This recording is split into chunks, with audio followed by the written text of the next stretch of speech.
Okay, so I basically got both Intel and AMD machines running. This one's going to be the Intel one with this little monitor I got from Line. So I gotta reinstall the Windows anyways with the Rufus drive. So, but anyways, that way it'll be a lot easier to use. I'm done with the KVM switch. I decided to take that out. So, because every time I think I need to use one, I never really end up using it anyway. So,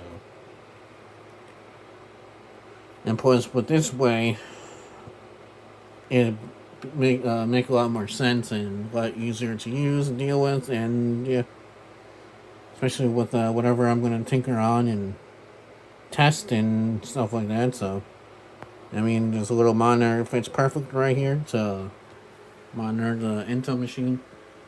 So we can probably definitely do a lot of Linux installs and all that stuff.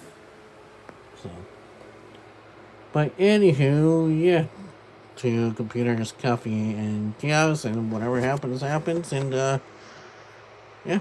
So, toodles.